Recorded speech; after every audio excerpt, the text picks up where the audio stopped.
Olá, pessoal. Bem-vindos a mais um episódio do Psicast Vibe, podcast onde a cabeça é o papo ou papo é cabeça. O Papo Cabeça de hoje é um tema bastante atual e se refere às nossas condições de saúde mental no trabalho. A gente vai falar sobre burnout.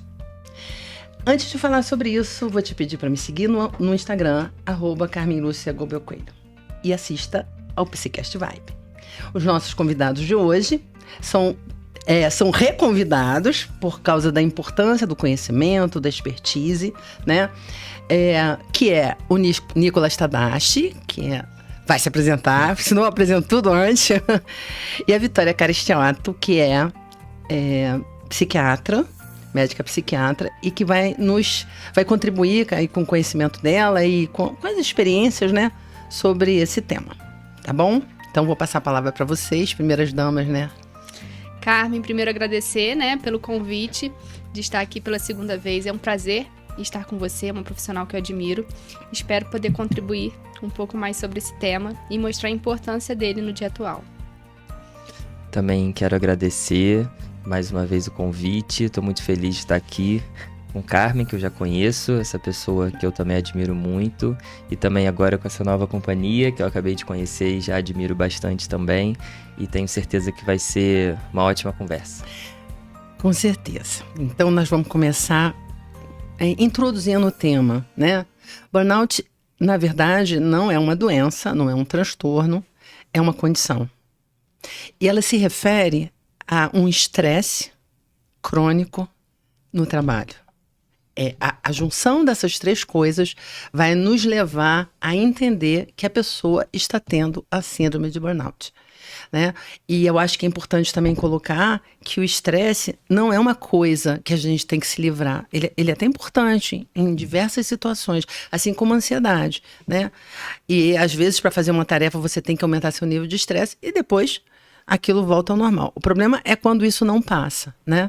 E as pessoas começam a desenvolver uma série de sintomas que, obviamente, são extremamente prejudiciais à saúde, né? Então, eu vou começar perguntando para a Vitória quais são os principais sintomas, né? Entendendo dentro disso aí, né, que é uma condição de trabalho, quais são os principais sintomas de uma pessoa com burnout? Pensando que é uma condição de trabalho, a gente começa a pensar no que isso gera no trabalho, né? Gera um esgotamento, né? O não funcionamento como ela esperava, como essa pessoa sempre estava fazendo, né? Impacta a produtividade. Exatamente, né? Uma baixa produtividade naquele trabalho, uma irritabilidade, pode causar insônia, sintomas físicos, né? Uma exaustão. Né? O que é exaustão? Aquele cansaço que você descansa, mas se sente cansado, mesmo com aquele descanso. Então, assim, impacta em diversas áreas da vida relacionadas ao trabalho, né? Principalmente aquele cansaço mental. Eu acho que impacta, eu acho que a questão do comportamento impacta o seu físico, impacta o seu psiquismo, né? Eu acho que é uma coisa bem ampla, É bem né? ampla, porque se você está cansado, você não consegue fazer nada além do que é proposto, né? E você faz o seu trabalho porque você tem que fazer, mas deixa de lado todo o resto da sua vida, né? Você faz, se você faz exercício físico, você começa a não querer fazer tanto, você começa a não querer estar em ambientes familiares, com amigos, porque você está tão cansado por causa daquele trabalho exaustivo que você só quer ficar ali. Eu acho que as pessoas nem percebem, né? Sim, isso é inconscientemente, né? Eles vão entrando nesse buraco aí sem fundo. Sim. E não conseguem se dar conta. Eu acho que o que a gente está vivendo também é quase como uma invisibilidade da gente enquanto sujeito, né? Enquanto singularidade, enquanto necessidade. Então, a gente tem visto, né? Eu acho que tem muitas coisas que a gente pode falar, eu vou jogar aí para vocês começarem a pensar também.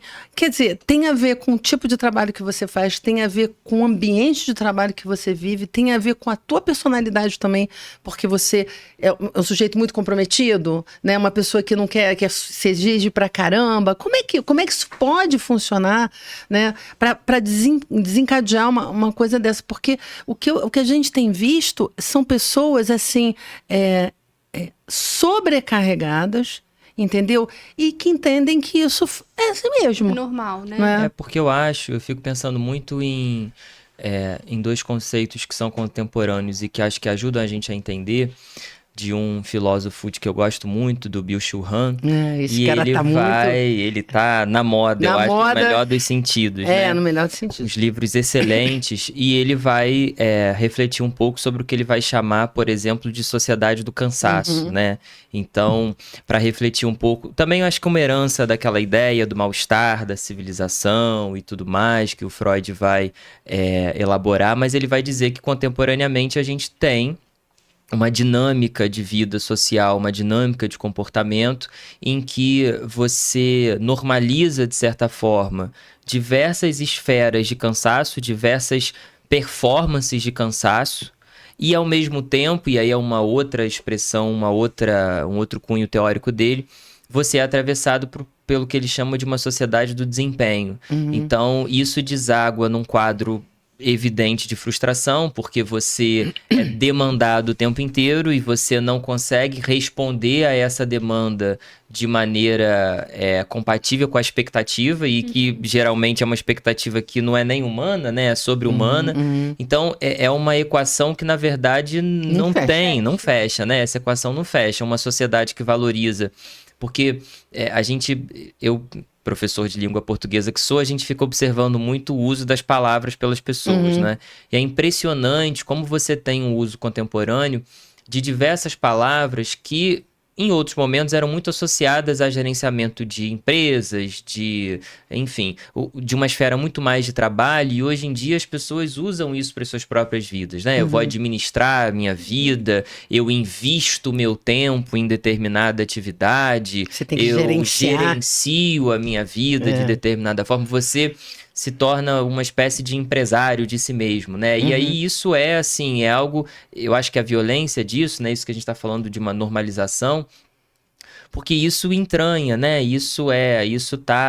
Eu não preciso de alguém me dizendo que eu preciso ser produtivo, né? Eu acho que a violência está muito nessa ideia de algo que já é do indivíduo. A gente se comporta, às vezes, como se fosse um empresário de si mesmo, no sentido de ser não um corpo, né? Um corpo com subjetividade, condições físicas, né, limitadas, e a gente acha que nós somos que nós vamos produzir, nós somos uma empresa, ou uma fábrica, enfim. Uma máquina. Uma máquina. Eu acho que tá mais pra máquina. Lá no 1900 antigamente, quando a gente começou a descortinar, a gente começou a pensar no início do século XXI, né? Qual seria, né, os caminhos profissionais das pessoas, né? E aí, uma das coisas que foi dita, né, que parecia que não é possível, é que cada vez mais haveria uma precarização do trabalho no sentido das garantias de direito, né? De você ser responsável pelo seu trabalho, pela gestão do seu trabalho. Saiu até uma revista que chamava assim, Você S.A. Eu não sei se a revista era isso ou se o título era Você S.A. E aí você vai vendo que cada vez mais as pessoas são contratadas como PJ, né, como pessoas jurídicas e não como pessoas físicas. E elas assumem os encargos sociais, elas têm que se virar nos 30. Como é que a gente pode se descolar tão rapidamente de uma visão? Porque se você for conversar com um aluno hoje, na 2025, perguntando o que ele quer fazer na vida, eu quero arranjar um emprego, de repente eu quero trabalhar, ganhar dinheiro, mas assim, dentro de padrões que são muito, muito anteriores a esse mundo contemporâneo. Eu ouvi de um aluno essa semana, parece que foi combinado, mas não foi. Eu ouvi de um aluno essa semana da primeira série do ensino médio, então a gente está falando de alguém aí com seus 15, às vezes 14, enfim, 16 anos, conversando sobre uma questão de redação, e ele me solta a seguinte frase: eu não quero ser CLT. Eu falei, mas assim... Você não acha que ainda tem um caminho aí pela frente, né? Assim, só até você fazer 18 anos ainda tem alguns anos. E depois disso, tem tanta coisa. Como é que você já afirma com... Não tem essa história de ser CLT. E ele começou, assim, a discutir, né? Na melhor das intenções.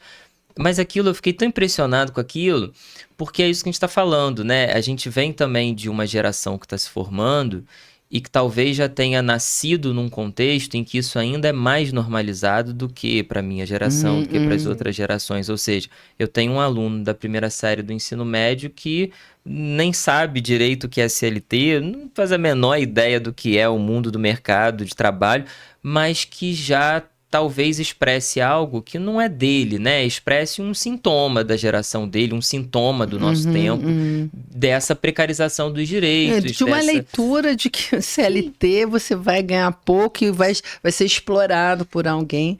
Agora, eu queria perguntar, Vitória, você tem casos, né? Você tem recebido pessoas com esse quadro? Você acha que está aumentando? Como é que está rolando isso aí na sua clínica? Então, eu vejo que está aumentando muito, né?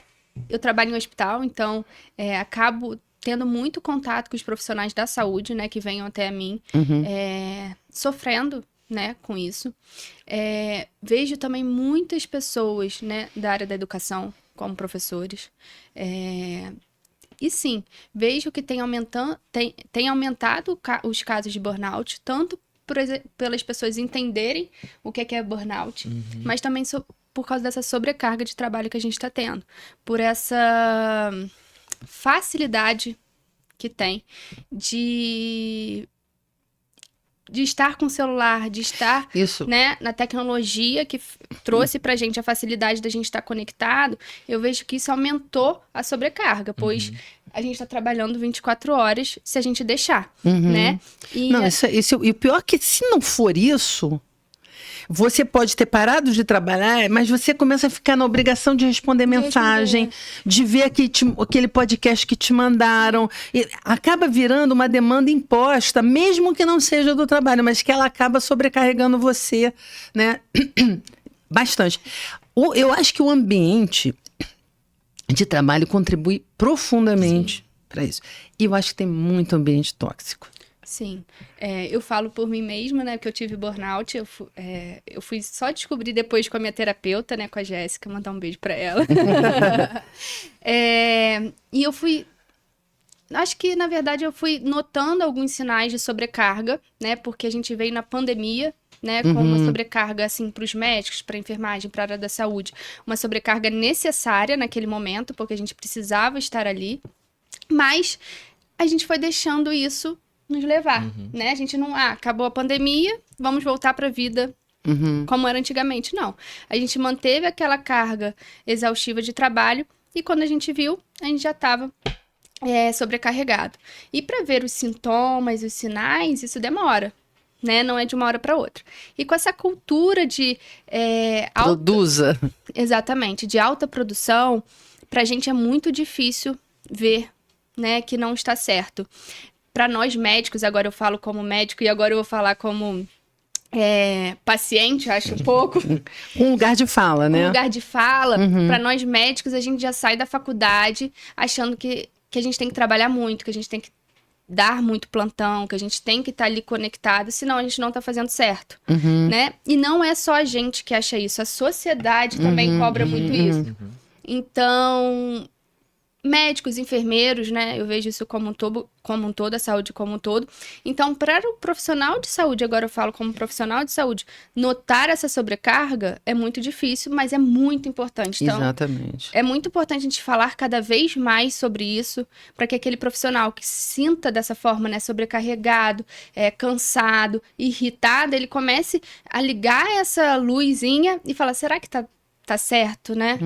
O que eu tô fazendo. Eu me lembrei agora que eu tive uma paciente há muitos anos atrás, que ela era da área de saúde e aquela pessoa que fazia um monte de plantão, tá? E ela foi encaminhada para mim com um quadro de depressão. E a gente não, assim, começou a acompanhar e tal, não sei o quê. E foi uma coisa interessante, porque... naquela ocasião, né, então, né, eu sou psicanalista, né, acompanho e tudo, mas eu tive, né, sei lá, foi uma luz. A gente estava começando a avaliar um instrumento chamado âncoras de carreira, que a gente via os valores importantes para a vida de uma pessoa, né? Então, pode ser competência técnica, pode ser independência e autonomia, estabilidade e segurança, desafio, bom, beleza.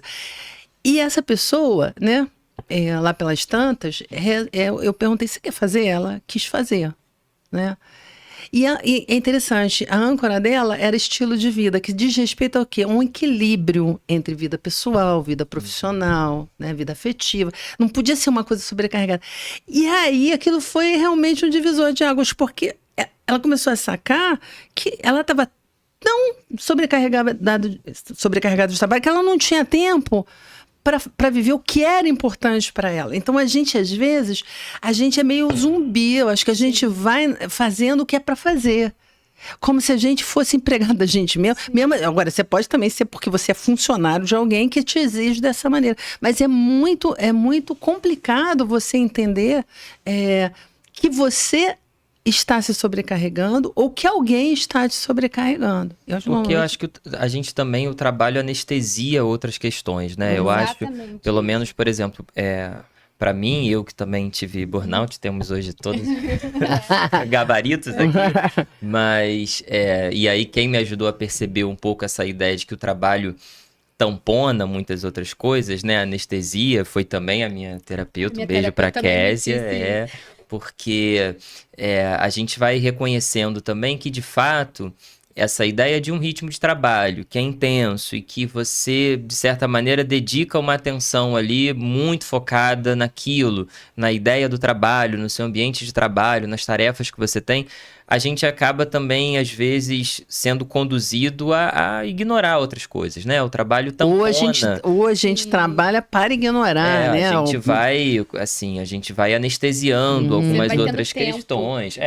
Então se diz, eu não tenho tempo para isso, eu não tenho tempo para me preocupar com X, não tenho tempo para me preocupar com Y, porque meu trabalho vira uma justificativa também, e eu acho que não é nem da hora. Isso é saída. Isso não é feito conscientemente, intencionalmente, né? E eu acho que a ideia da informação é muito importante, porque talvez a gente consiga hoje também reconhecer muitos desses casos, porque a gente, a nível individual, consegue enxergar isso, né? Bom, o que eu estou sentindo talvez não seja normal, talvez não seja um amor ao trabalho e ao meu ritmo de trabalho, e talvez já seja outra coisa.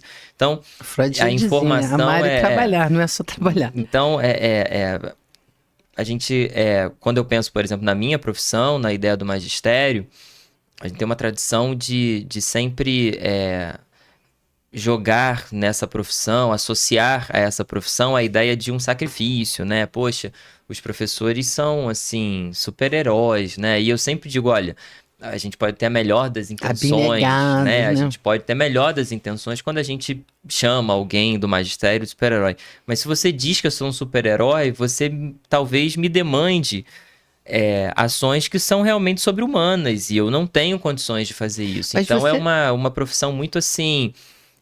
as pessoas idealizam um pouco nesse lugar, né? Nossa, são pessoas que realmente são abnegadas, elas vivem para aquilo, o professor ele sempre vai dar um jeito, o professor não tem final de semana. Então, você tem uma compreensão social, um senso comum de que a sua vida é quase o seu trabalho, né? Então, eu acho que é uma profissão que também normaliza um pouco isso. Poxa, se eu não trabalhar, então, com essa intensidade, talvez eu não seja um profissional, tão bom, né? Talvez eu seja um preguiçoso, né? Tem essa ideia. Falando de representação social, acho que isso também é uma outra coisa que entra muito, né?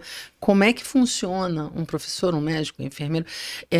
Eu tive a experiência agora com a internação de uma parente minha, da minha tia, que ficou uma semana no hospital, e a gente teve que contratar cuidadores, né, para dormir e tal. E eram pessoas que dobravam. Sim. Dormia, né, ou não dormia, ia trabalhar. No dia seguinte, voltava a dormir. E aí, de novo, né, eu preciso sobreviver, eu preciso ganhar, eu preciso consumir. Então, assim, eu acho que tem também essa coisa do consumo, essa coisa do eu preciso ter, né? Se bem que a gente está falando de uma geração Z aí que também não é bem assim, mas está mudando um pouco esse perfil. Mas a gente tem essa demanda e essa exigência que às vezes está dentro. Mas eu acho que a gente também tem que pensar nas tecnologias, como elas nos catapultam para dentro das telas. A gente sempre fala sobre isso. Vamos dizer assim, intensificam a nossa sobrecarga, né? e a gente acaba ficando... E também de trabalho, né? Porque chefe manda mensagem. Sim. Não é o nosso caso, né? Mas tem muita gente que recebe mensagem de noite, Sim. né? Sei lá, de madrugada também. Tem gente que recebe de madrugada. Se não responder, por que você não respondeu, né? E você não está produzindo direito, por que você fez assim? Enfim. Eu vejo que com a tecnologia, né, a gente tem menos tempo pra gente, a gente tá mais conectado ao trabalho, né? E quando a gente não está conectado 100%, muitas vezes há uma indignação por fora, Eu né? ia falar isso. Você imagina, ela deve receber o WhatsApp... Eu recebo 24 horas WhatsApp. O WhatsApp. E aí você não vai poder responder aquilo o tempo todo. Exatamente. Se você não responde, então não responde. Então, assim, olha como essa coisa é complexa e como ela gira o tempo todo, né? E aí, na minha profissão, né, eu preciso fornecer meu WhatsApp para os meus pacientes. Eu faço dessa forma, né? Tem profissionais que não fazem, eu decidi fazer dessa forma, mas eu deixo bem claro que é para casos de emergência, de urgência, né? Mas as pessoas respeitam. A maioria sim, até então sim. E quando não é um caso emergencial ou urgencial, eu não respondo na hora, porque eu sei que aquele tempo não é para isso, né? Eu estou com a minha família, né, à noite, eu não vou responder. Então eu coloco um horário de trabalho para responder essa mensagem e o paciente acaba entendendo que talvez ele esteja ultrapassando um pouco o limite e não acha ruim. Eu espero, tá? Meus pacientes que estejam ouvindo.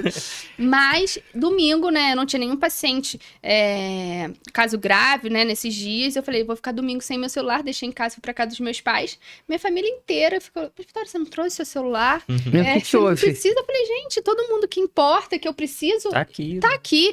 E até porque se for uma emergência, vão me achar. Então, eu fiquei o dia inteiro sem celular, mas acharam estranho. Então, assim, eu acho que a cultura, a questão da tecnologia, tá tão forte que as pessoas acham estranho quando a gente faz o que deveria ser certo. Porque num domingo, eu preciso estar com a minha família, conversar, ter prazer no alimento, estar ali, né, realmente. E não. Né, eu preciso estar com o meu celularzinho para poder ver quem me mandou mensagem. Eu acho que com o advento de muitos desses recursos, os aplicativos de mensagem, o sistema de trabalho, o mercado de trabalho conseguiu meios ainda mais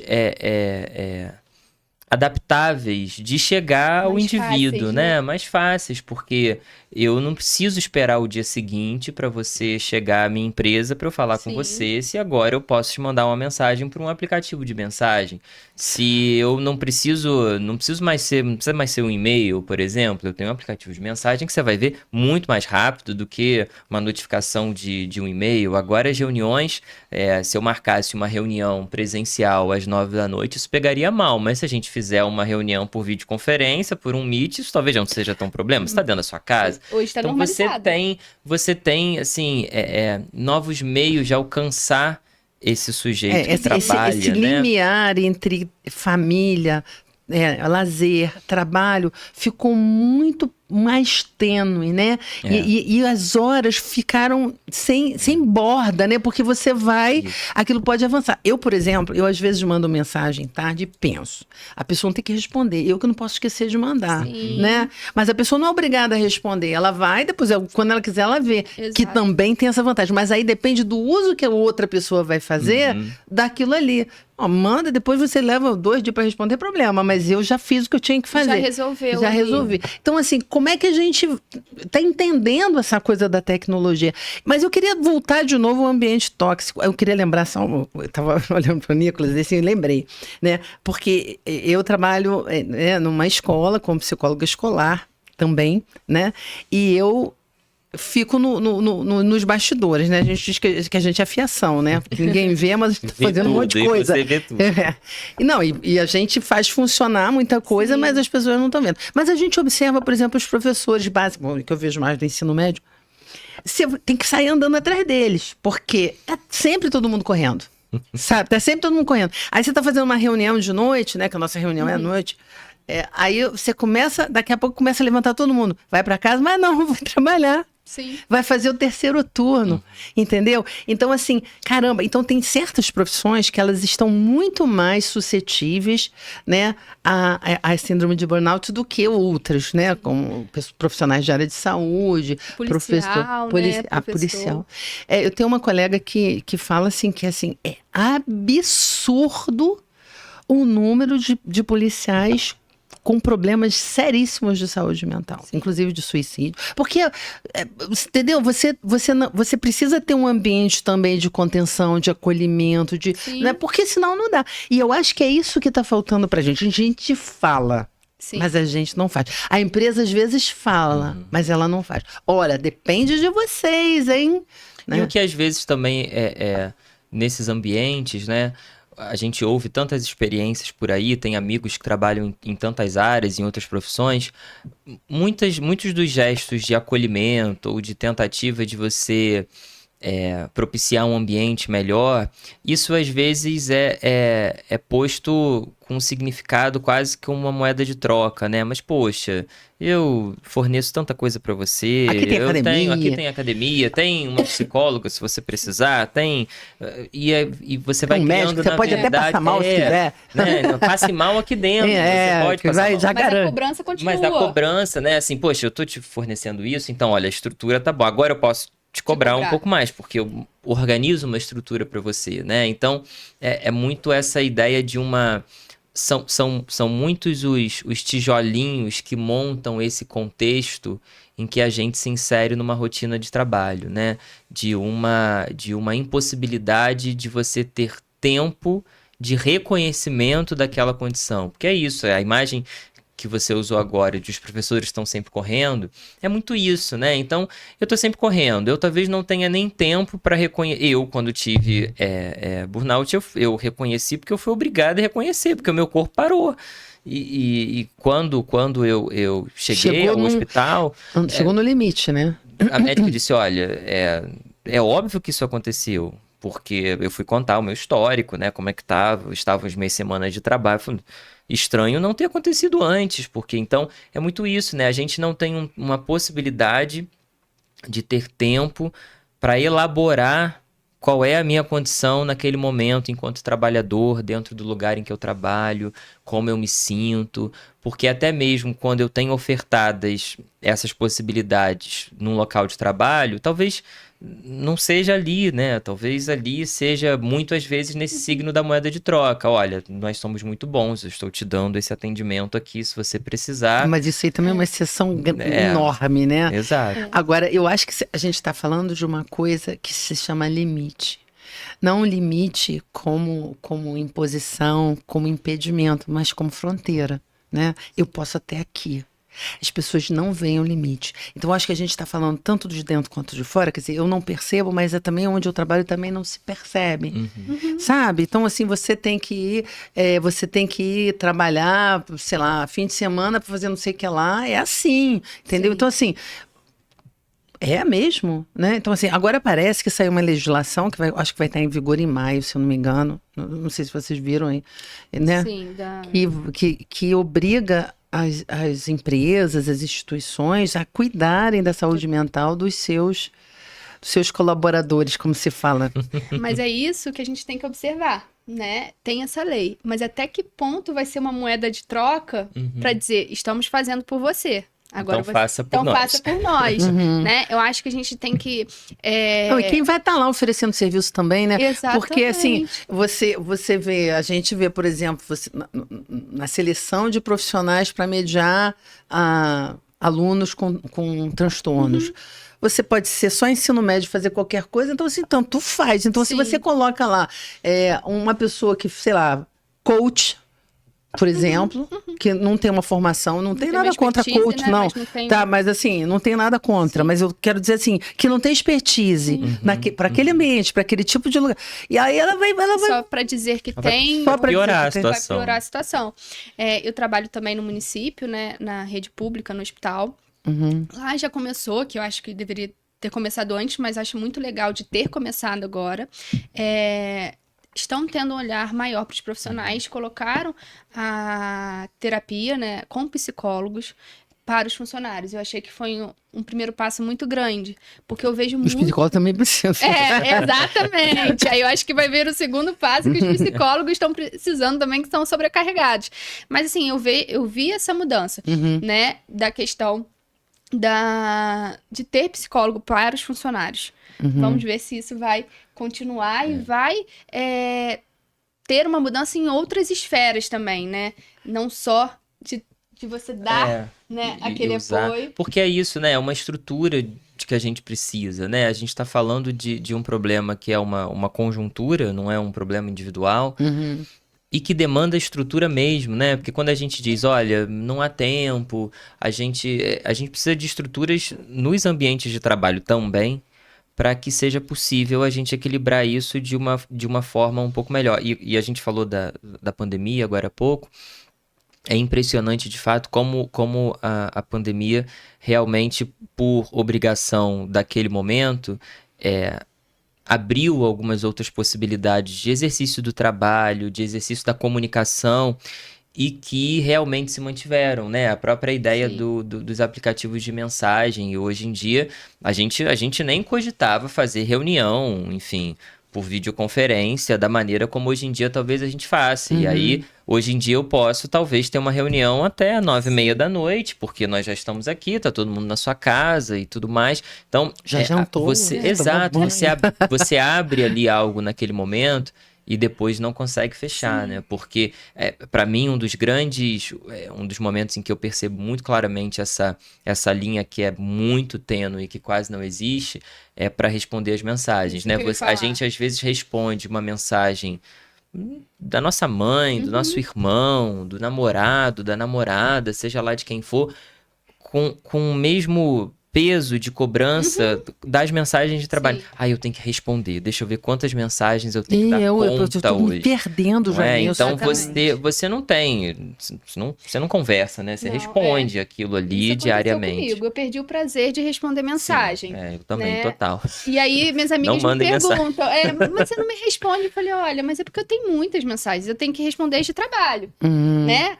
As que não são importantes, que deveriam ser... E é o mesmo lugar, né? É o mesmo aplicativo. Tipo assim, eu acho que é esse ponto. Você é o mesmo lugar. Eu lembro, né, que eu tenho amigas de muitos, muitos anos. E a gente, assim, sempre falava domingo, horas no telefone, né? Então você fala, tá falando com a fulana lá. Tá falando tempão, né? Porque era muito bom a gente falar. Agora... A gente nem fala no telefone mais. Quem fala é velho, né? Eu amo falar no telefone, Carmen. Quando precisar falar como que você me liga. Eu ligo.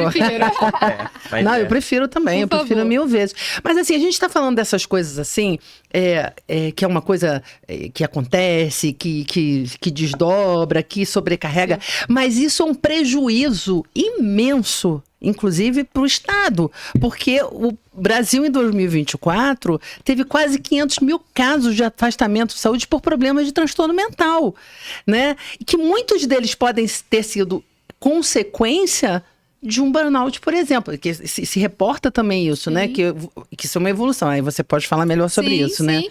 Quando a gente tem um quadro de burnout que a gente não identifica e não muda algumas situações, a gente pode, né, desencadear umas doenças, né? Ansiedade, transtorno depressivo, inúmeros outros doenças, uma insônia crônica.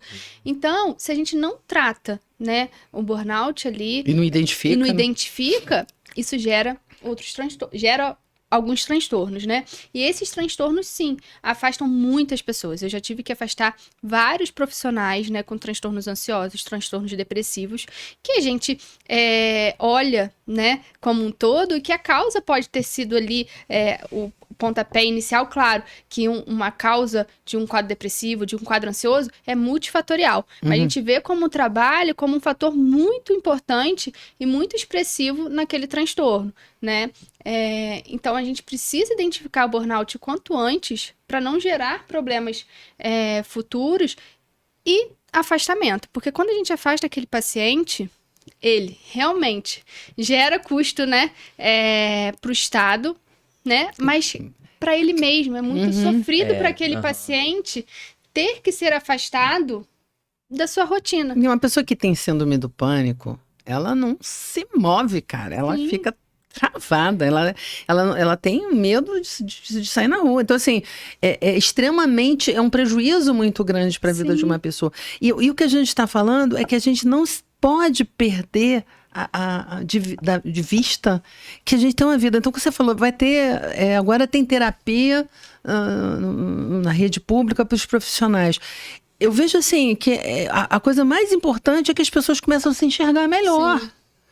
Porque é quase como se você tivesse uma obrigação implícita, né? Eu sei que não é todo mundo que vai ter burnout, né? Mas assim, se você não percebe isso, não percebe o quê? E o reflexo, né? Porque isso que a gente disse agora, de como é que isso, como, por exemplo, se perceber numa condição como burnout, não afeta só o externo, mas a gente mesmo, porque era o que eu ia dizer, assim, a imagem que isso gera para quem tem essa condição naquele momento, né? Eu me lembro, por exemplo, que quando eu cheguei quase às vias de fato, né? Fiquei internado, coisa toda, por um apagão dentro de uma das escolas em que eu trabalhava. A sensação que você tem de impotência, de vergonha, de dizer, mas... E assim, são várias as sensações de você pensar, como que eu não percebi isso? Ou então, poxa, será que eu percebi e eu fui negligente comigo mesmo? Culpa. Então, e você ali naquela condição, dizer, poxa, mas será que eu sou um pouco menos? Meu corpo não podia ter aguentado? Será que eu não tenho capacidade profissional para aguentar um pouco mais? Eu me lembro de fiquei internado por 2 dias para monitorar a pressão e tudo mais. E me lembro de ficar assim, extremamente envergonhado com aquilo. Dizer, como assim?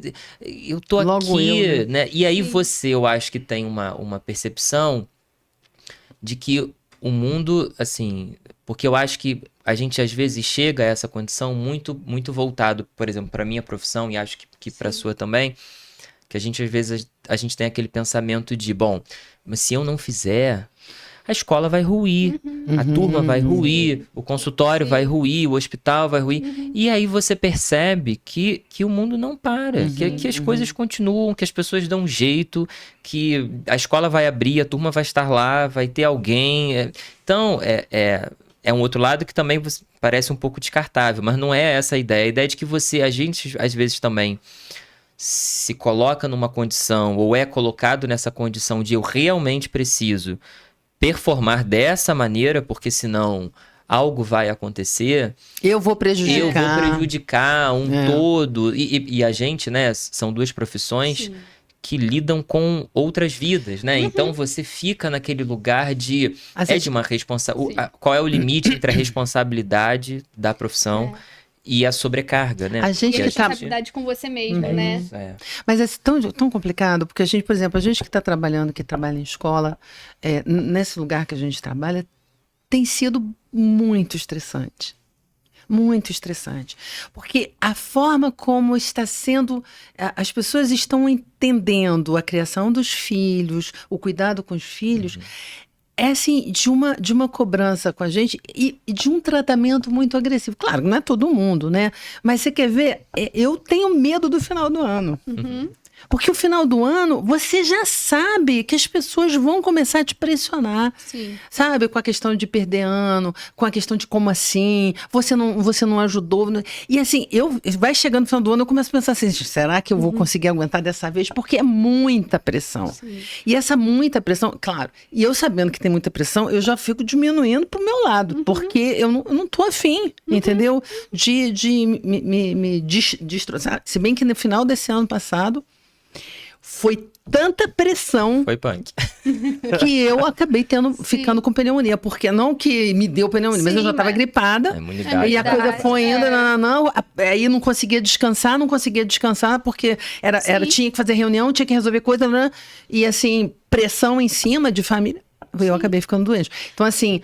o corpo fala, né? A nossa mente sobrecarrega, o nosso corpo fala assim, olha só, você tem que dar uma pausa. Você para ou você para. Foi o que aconteceu com você, né? Foi o que aconteceu com você, aconteceu comigo também. Eu tava numa sobrecarga muito grande, eu ficava doente toda semana. E eu comecei a perceber isso, eu tive que dar uma pausa. Mas... a gente fica... Assim, né? assim... Mas eu acho que assim, a dica tem que ser assim, qual é o momento em que você tem que se ligar, entendeu? Porque se está tão normalizado, se a gente está tão imerso nessa cultura contemporânea de que, beleza, eu tenho que fazer mesmo, tenho que responder mensagem. Eu já não aguento mais olhar para o meu celular, sério mesmo. Ainda estou achando que a minha visão está piorando por isso, porque ainda tem essa questão da luz. Sim. Queria comprar um telefone fixo, Carmen. Meu sonho era comprar um telefone fixo. Saudade, né? Daquele que disca. No telefone fixo, sabe? Eu brinco assim, eu brinquei esses dias numa sala de professores que o meu maior sonho de consumo agora é ter um celular para trabalho, de dizer, olha, eu respondo de tal a tal hora, depois dali ele vai estar desligado e tal.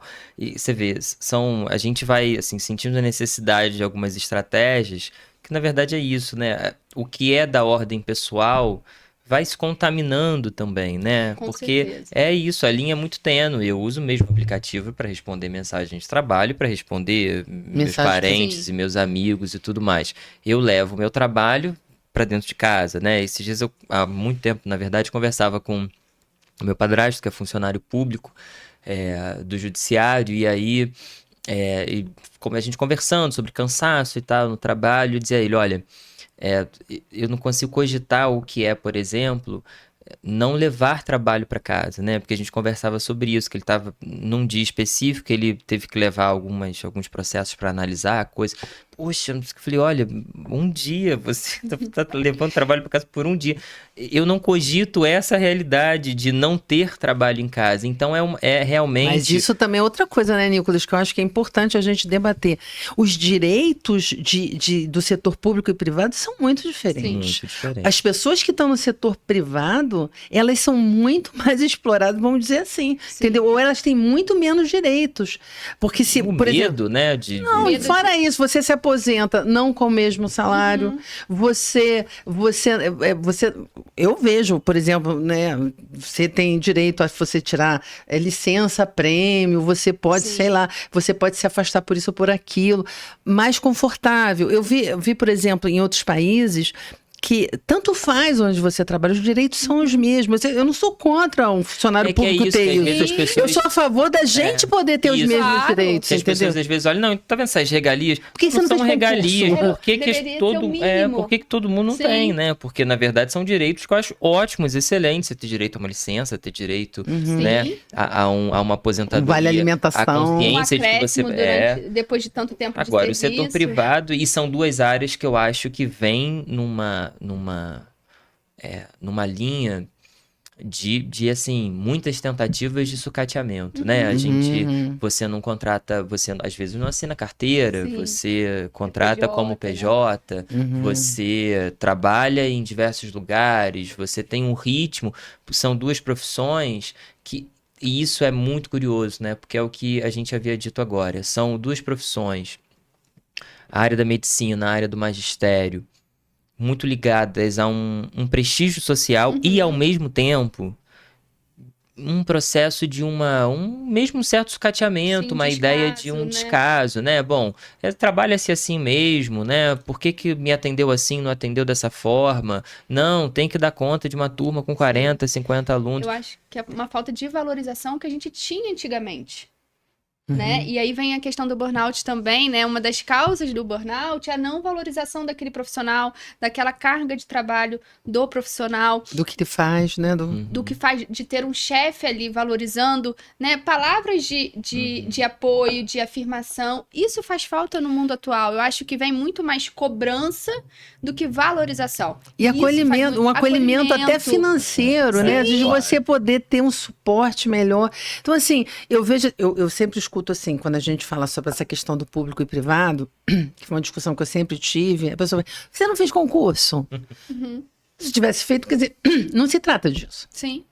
Não se trata de se eu fiz ou se eu não fiz, o problema é meu se eu não fiz. Agora, a questão é, porque nós não temos os mesmos direitos. E por que também, hoje eu sei que no setor público também está ficando brabo, né? Mas assim, de uma forma geral, tem essa diferença. E de uma forma geral, nós nesse mundo contemporâneo, nós estamos sobrecarregados de estímulos, sobrecarregados de informação, sobrecarregados de demanda, de consumo, e de consumo, inclusive, de coisa para você relaxar, Sim, né? Vamos fazer não sei o que lá e tal. A gente se lembra na época da pandemia, né? Agora que vamos ficar em casa, listas de afazeres. Lista de hobbies que você pode gostar. Que você pode gostar. E é impressionante como uma ideia de um gerenciamento, Sim. ela é presente em diversas áreas nossas dessa ordem mais pessoal, né? Então, eu vou... O que lista de coisas para fazer no fim de semana. Então, você precisa daquilo ali, como planejar a sua viagem. Então... isso ficou muito visível na época da pandemia, né? Mas o que fazer. É assim. Mas é claro, eu acho que é um sintoma contemporâneo dessa ideia de uma produtividade, né? Você... de produzir seu lazer. Tempo livre, né? Do seu tempo livre, que não fica livre. Há uma certa... Eu acho que todos nós temos, às vezes, a gente se pega naquela ideia de uma certa culpa, não é? Sim. Mas eu tô à toa. Não tô fazendo nada. Eu tô fazendo nada. Tem dias que eu não aguento nem nada. Eu não consigo ouvir nem música, entendeu? Eu quero ficar quieta.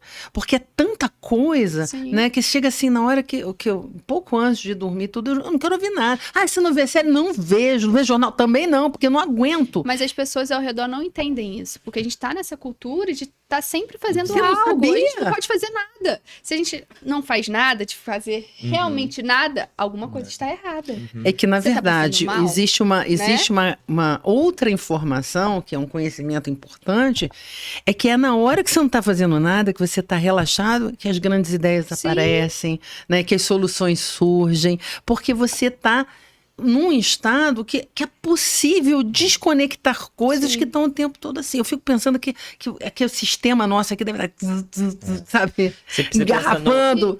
Eu li, se você está produzindo muito, você não está produzindo bem. Se você produz muito, se eu tenho uma agenda de paciente de manhã até a noite lotada, eu não estou produzindo bem, porque eu não tenho tempo para parar, tempo para ouvir. Então, a gente tem que tentar realmente ver o quanto que isso é ruim.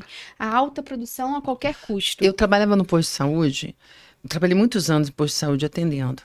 E era assim, meia hora era para ser 20 minutos, mas botava meia hora para cada paciente. 5 dias na semana. Então, eram 8 pacientes por dia, 40 por semana.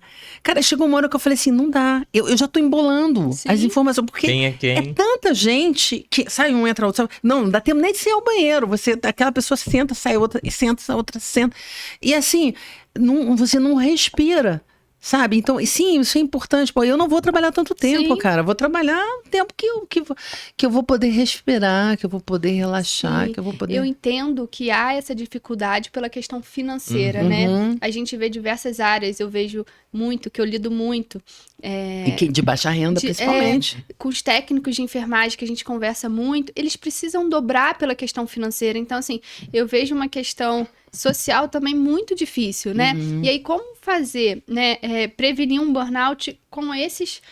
com esse desenho, né? Com esse desenho. E aí, sim, fica mais difícil, mas eu acho que a gente tem que entender realmente o limite entre o funcionário e o patrão, né? Cabe o funcionário colocar alguns limites, mesmo que seja difícil. Eu acho que E você tem um burnout, você vai lá, você se trata, foi no psiquiatra, fez terapia, não. Você trabalha num ambiente tóxico, aí você fica bom, volta pra lá. Sim. Não vai adiantar nada. Não. Então, assim, até avaliar se esse lugar é um lugar pra mim... Eu já trabalhei em lugares em que eu falava assim... Isso aqui funciona bem, mas não é um perfil que eu consigo me adaptar. Essa lógica, pra mim, ela é agressiva. Eu não gosto. Mas tem gente que gosta, então boa sorte. Entendeu? Mas você poder entender e enxergar isso, às vezes você precisa de muito tempo. Sim, é difícil. Aconteceu comigo também, né? Quando eu falei que a Jéssica, a gente notou isso, eu tava em outros serviços que eu achava que eu adorava, mas eu vi que não cabia a mim, né? Eu sempre gostei muito do SUS, eu tive que ver em qual lugar do SUS eu tinha que estar. Que hoje eu consigo estar no hospital, dou meu plantão lá, faço o que que eu acho que é importante para a sociedade, que é trabalhar no SUS, mas eu tive que sair de outros lugares do SUS porque eu via que para mim aquilo não funcionava. Então eu acho que é um pouco isso. O profissional saber aonde está e se ele cabe ali. Eu acho que talvez isso seja um lado importante. Eu acho que tem a questão do limite. Eu Sim. acho que, assim, é outra coisa importantíssima. O que que eu consigo aguentar? E tem gente que tem um perfil de que eu tenho que aguentar tudo. Uhum.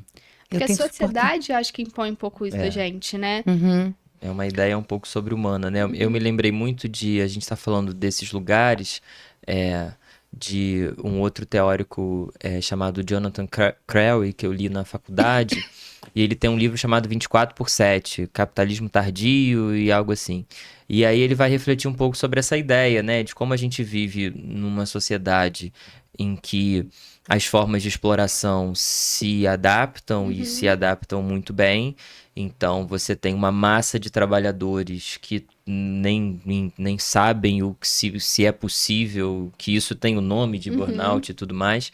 E ele vai falar do sono e de dormir, do sono e do sonho. Vou dizer, olha, o capitalismo atinge muitas áreas, né? E uma das poucas em que isso ainda não era tão atingível, um dos poucos espaços de resistência subjetiva era o sono. E aí não é à toa que a gente tem uma qualidade de sono péssima hoje em dia, né? Quem dorme 8 horas por noite, quem tem um sono de qualidade, quem dorme bem, quem não acorda no meio da noite, né? Assim. Quem não acorda no meio da noite. E aí, tava me lembrando disso agora, né? Porque de fato a gente observa como que essa lógica do trabalho, que é muito semelhante à lógica do consumo em que a gente vive, elas vão realmente se ramificando por onde puderem, né? E se adaptando da forma que puderem. E eu penso muito, professor que sou, penso muito na geração que está vindo, né? Assim, que é uma geração, eu acho, também muito curiosa, porque é o aluno da primeira série que me diz que não quer ser CLT sem saber, mas é uma geração que você já deve ter escutado isso também, né, nas dinâmicas e tudo mais, que ao mesmo tempo parece ser muito crítica com isso, né?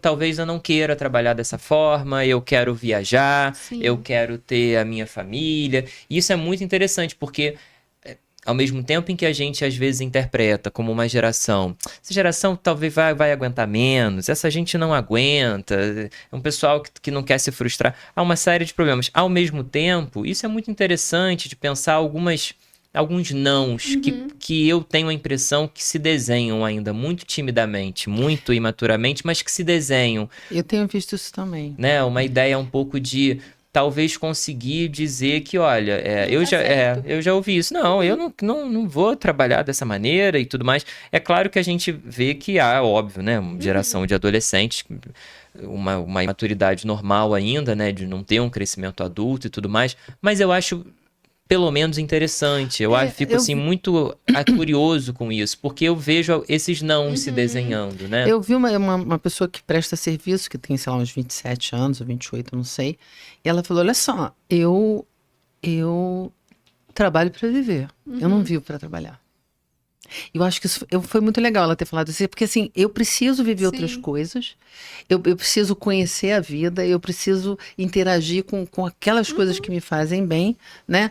Claro que a gente não pode evitar as que não nos fazem bem, mas o que a gente está falando, acho que a gente está falando de um espelho, né? Da gente olhar para esse espelho, que é o que a cultura, o que o mundo contemporâneo está pedindo para você.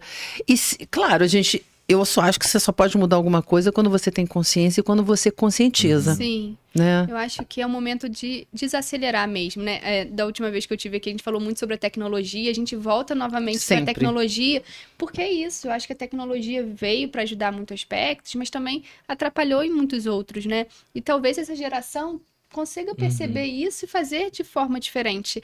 Eu tento ser otimista em relação a isso. Né? Nós também. Né? Para poder uma mudança. O Carmen, o que a gente não falou, que eu acho muito interessante, é a dupla jornada das mães. Né? Porque, pensando também na minha área, porque eu vejo muitas, né, mães que têm a sobrecarga do trabalho e chegam em casa, ainda tem a sobrecarga com os filhos, porque muitas vezes não tem um parceiro ali que ajuda, ou que não dorme, né? Porque tem bebê, porque tem que trabalhar depois de 4 meses. Isso aí, então né? acho É um que... trabalho insano. Eu acho que ainda tem esse fator agravante para as mães, né? Essa sobrecarga, essa dupla jornada. Mulher, né? Eu acho que a própria mulher, né, já é uma coisa, essa diferença, né? De papéis aí de gênero, que eu acho que faz você também questionar. Eu acho que fica muito normalizado que a maternidade é linda. Eu também acho, mas é linda. Mas ela é um trabalho, assim, surreal, porque a mãe amamenta, a mãe, né, então se ela tem que trocar a fralda, ela acorda de 3 em 3 horas, então assim, se essa mãe também é trabalhadora, mesmo que ela não seja trabalhadora, tá? Já é uma sobrecarga. Já é uma sobrecarga, mas sendo trabalhadora, eu acho que é uma das pessoas, né, que está mais sujeita realmente ao burnout. Só que tem o seguinte, a gente está no nosso tempo estourando. E aí, eu acho que a gente também pode falar mais. Eu acho que, assim, o falar sobre a contemporaneidade, né? E sobre alguns aspectos que a gente sempre recorta aqui, que sempre cai na tecnologia, eu acho que é sempre uma boa conversa. Sim, com né? certeza. O burnout, eu acho que, assim, a nossa proposta é poder conscientizar, é poder trazer informações para quem nos ouve, né? Interagir com quem nos ouve. Então, eu tenho muito que agradecer a vocês, porque realmente muito legal, uma conversa super leve e ao mesmo tempo tão consistente, tão informativa, né? Como sempre, né? Agradeço muito a vocês, Nicolas, Vitória, gratidão mesmo. Nem passo para vocês aí as considerações finais. Quero agradecer o convite, agradecer essa conversa tão boa, aprendi tanto. E eu concordo, eu acho que falar é uma ação importante, né? Inicial, mas uma ação muito importante. E até a próxima. Eu quero agradecer novamente, Carmen. Espero que a gente esteja aqui em várias outras oportunidades. Pode ter certeza. Pode ter certeza. Nicolas, foi um prazer. Prazer. Já quero indicações de livros. Com toda certeza. E que a gente esteja juntos também. Com certeza. Em alguns outros podcasts. Certo, então muito obrigada, gente. Obrigada a você que nos assiste e até o nosso próximo podcast.